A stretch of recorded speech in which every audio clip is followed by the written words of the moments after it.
Dr. Stout, thank you. We'll look forward to some conversation after mine and then Jeff Winchell's talk as well as we continue to unpack this theme. I want to speak now on the theology of work, and it very much builds off of Dr. Stout's talk on the theology of the land. And I want to start with a quote that might be sort of non sequitur to what I'm about to share, but I think it's one that will help create a framework for everything we're going to talk about, and it comes from Joseph Pieper. He says, wherever the arts live from the festive contemplation of the world and its foundations, something like a liberation is achieved, a setting forth under an open sky. End quote. That work occupies a specific place within humanity is indisputable. We labor, we create, we toil. We are in a dynamic relationship with the means of our sustenance in a way that is different and unique from the rest of creation. Even the scoundrel and the swindler who seek to avoid work must labor at their craft. And incidentally, they have the capacity to appreciate the trade craft of other scoundrels. Work is related in a particular way to our existence. However, is it possible to speak of a theology of work?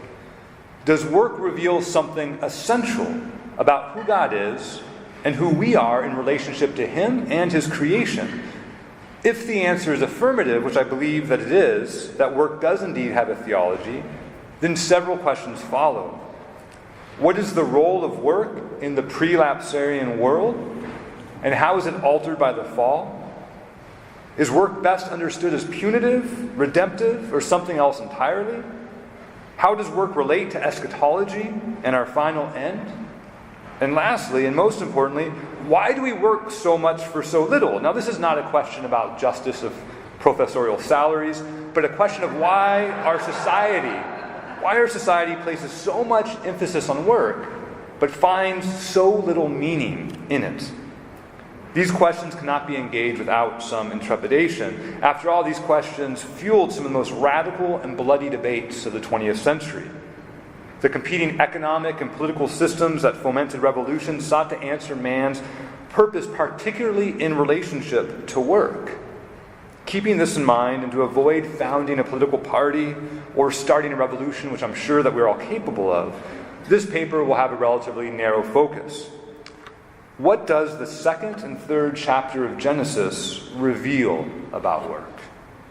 And how is this traditional narrative developed throughout Catholic thought and expressed in contemporary theology up until and through the Second Vatican Council?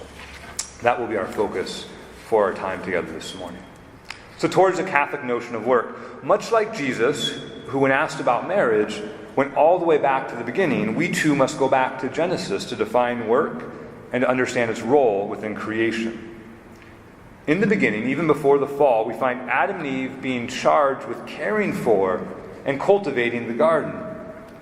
Properly understood, this was their work. And along with the worship of God, this defined their place and relationship within the order of creation.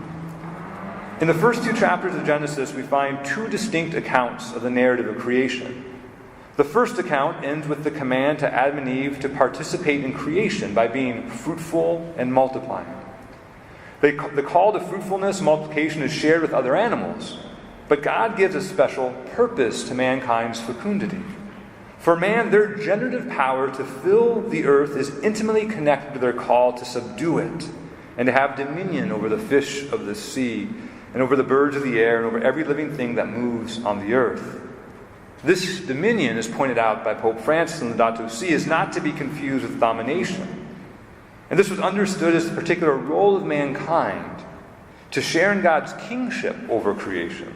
What makes man unique in the order of creation is not their generative power, but their ability to use those divine attributes of rational intellect and will towards the care and stewardship of creation. In the pre-fall world, the ideal of subduing and having dominion were about the right ordering of creation and mankind's participation with God in the priestly act of governing and sanctifying. The second account of creation, the Genesis narrative, drives home mankind's unique role within creation. In Genesis 2:15, we receive another commandment, and that is to guard and to till. Man is placed in the Garden of Eden to fill his role, in the Hebrew to avad, that is to work, and to shamar, that is to guard and cultivate the garden. These words infer a priestly role for mankind, as both avad and shamar also mean to worship and to observe or to keep the commandments. In this pre-fall context, man's relationship to the garden is to work and cultivate the soil, not as a punishment, but as a privileged participation in God's plan of creation. Put another way, man is brought into the divine activity of carrying things towards their natural end. Ultimately, this implies a co-participation of man and God within nature to cultivate and yield its richness. While the first chapter of Genesis articulated mankind's ability to subdue and have dominion over creation, the second chapter of Genesis articulates the means by which man is called to fulfill their work. In the pre-fall paradise of the garden, there is a willed and intended partnership between God's creation and our call to work and yield fruit from the natural world. Rabbi Akiva in the first century takes this vision of partnership to a deeper level, explaining, quote, "Both world and man were created incomplete, God having left to man to perfect both his environment and his body," end quote. This priority of perfecting the natural world and ourselves through work is highlighted throughout rabbinical text, and specifically in the rabbinical admonition that, quote, "If you have a plant in your hand and they tell you the Messiah is coming, first plant and then go welcome the Messiah." The Midrash tells the story of God giving a tour of the garden to Adam, and he says, "Behold my works, how fair and lovely they are. All that I have created for your sake. Take heed that you do not corrupt and destroy my universe. For if you spoil it, there is no one to repair it after you." End quote. This points towards the belief within both Jewish and Catholic thought and theology that both before and after the fall, things are directed towards their same end. Adam and Eve's sin and expulsion from the garden does not diminish the call to cultivation. That is the call to work. But now the fulfillment of this call also serves as a punishment to place us into right relationship with the created world, a reminder of what was lost due to sin. Work now lacks the intimacy it once had, though its end remains unaltered. It is still participatory, necessary, and good. But now there is a rupture between work and the fruits it yields. In a similar way that Adam and Eve hide their nakedness, no longer fully grasping the meaning of their bodies, so too we can say the fecundity of the land is also veiled. Drudgery and labor in place of creation and cultivation. However, much like the effects of the fall on our relationship with God and with each other, the disordering of our relationship with the land does not lead towards a severance, does not lead towards a radical rupture, but rather it begets a strained relationship, one in which work will have to be rediscovered and renewed. The pre-fall nature of work was such that it flowed from who we are. That is, the doing, the activity of work was in response to who we were as beloved sons and daughters of the Father, and what we had received from Him both biologically and externally through creation. In this way, the prelapsarian world, both leisure and work, in the prelapsarian world, both leisure and work contributed to our being, but each in a distinctive way. Leisure through recreation, feast and rest. Work through participation, activity and response. Leisure foremost as a receptivity and openness to the world, and work as our willed response to participate in the world. A lasting result of the fall is not only a disordering of our relationship to work, but also a fundamental diminishment and disordering of our understanding of and ability to enter into authentic leisure. Depending on one's interpretation of the fall, there can be two contradictory visions of work. One vision understands work as toil, either as punishment for sin or as solely an expression of utility, scraping together a sustenance in a world that no longer gives itself over to man. And the other vision sees work as participation in creation, Work is both a gift and a response, though in a strained way. Work is a call to participate in the cultivation of creation and the participation with creation to provide for our own sustenance. This is the biblical foundation and the Catholic notion of work. Work is ultimately good. It is in accord with our nature. It is through work that we participate in our dominion and cultivation of creation, albeit strained in this post-fall world. So, what of modern theology? Within the biblical narrative, we receive the framework in which to understand the nature and purpose of work. Now, there's a long, consistent tradition within the church, beginning with Jesus' own noble profession as a carpenter. And think for a moment of the parable of the talents.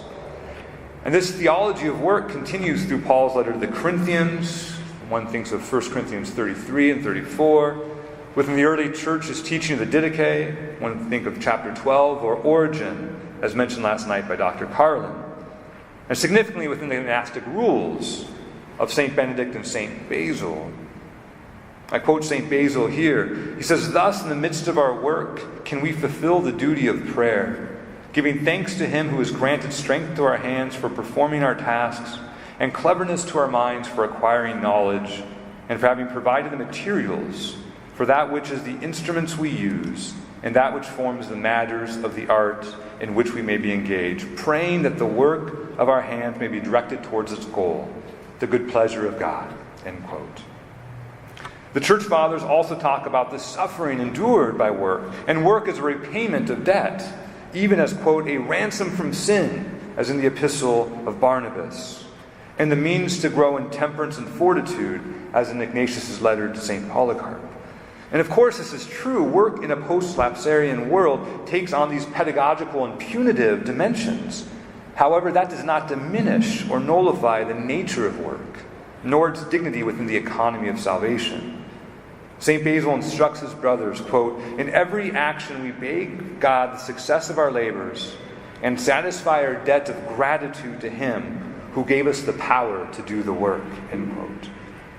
In modernity, the challenges created by the Industrial Revolution and the subsequent political and social revolutions that followed require a frequent reassertion of these principles and a reproclamation and even a reimagining of how this Catholic notion, this biblical notion of work, can serve as leaven within the renewal of the temporal order. That the Church saw work as a particular battleground for an adequate anthropology and a suitable sociology is clear within the social teachings of the Church. The social encyclicals of the past century and a half each address, to a certain extent, the proper understanding of work as a means of redressing the social and political challenges of the day. Pope Leo XIII in Rerum Novarum, mentioned by Dr. Stout, reasserted the pre-fall nature of work, saying, quote, "As regards bodily labor, even had man never fallen from the state of innocence, he would not have remained wholly idle. But that which would then have been his free choice and his delight becomes afterwards, after the fall, compulsory and the painful expiation for his disobedience." Work in this sense was intended to be a delight and a result of free choice that would flow out of our being in response to the gifts that we had received. Work was never intended to define our being, nor to be a commodity bought and sold. Even the post-fall notion of work as compulsory and expiative did not mean that it could be exploitive or soul-crushing. Work is meant to be life-giving. In so much it is a response to God, a contribution to the common good, and provides for our own sustenance, either directly, as in the case of agriculture, or indirectly, as in the case of everything else. Pope Leo XIII explains that according to natural reason and Christian philosophy, working for gain is credible, not shameful, to a man, since it enables him to earn an honorable livelihood. But to misuse men as though they were things in pursuit of gain, or to value them solely for their physical powers, that is truly shameful and inhuman, end quote.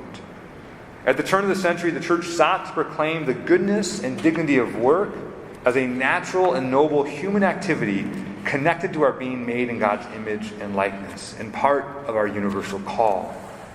Later theologians would build on this theme: von Balthasar, de Lubac, Guardini, Wojtyła, Ratzinger, Pieper, and others would reiterate the meaning and purpose of work. They would reject the pusillanimous view that work was strictly utilitarian or meaningless, as well as the new alternative extreme that work could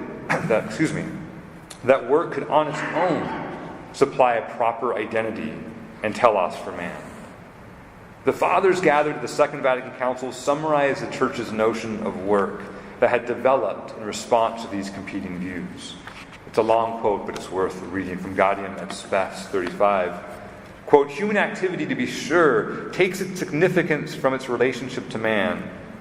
Just as it proceeds from man, so it is ordered towards man. For when a man works, he not only alters things in society, he develops himself as well. He learns much. He cultivates his resources. He goes outside of himself and beyond himself.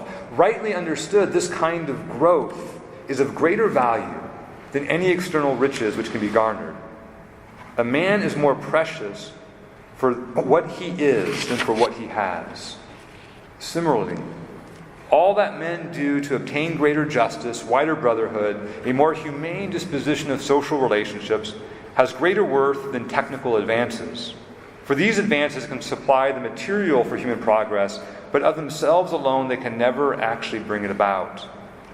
Hence the norm of human activity is this, that in accord with the divine plan and will, it harmonizes with the genuine good of the human race, and that it allows men as individuals and as members of society to pursue their total vocation and to fulfill it." End quote.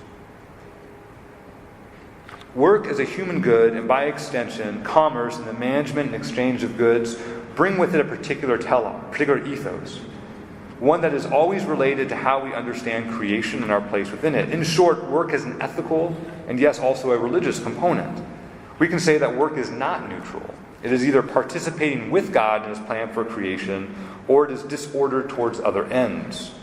The social teaching of the Church provides a language to understand the principles related to work and the common good, what we might call the personal and communal aspects of work.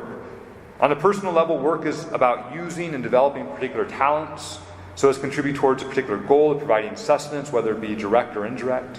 Here we might define work as providing for substantial needs and reasonable wants. Alongside the personal aspect, so too there is the communal. That is, at its most basic level, work as contributing gifts and talents so as to participate in the provision and sustenance for others. And at a more complex level, participating in the development and exchange of goods for the good of society, great or small. The unique Catholic vision of work as participatory good that contributes to the three fundamental relationships sets the stage for the most radical claim of Catholic theology regarding work. That is, that work plays a role in God's plan of salvation.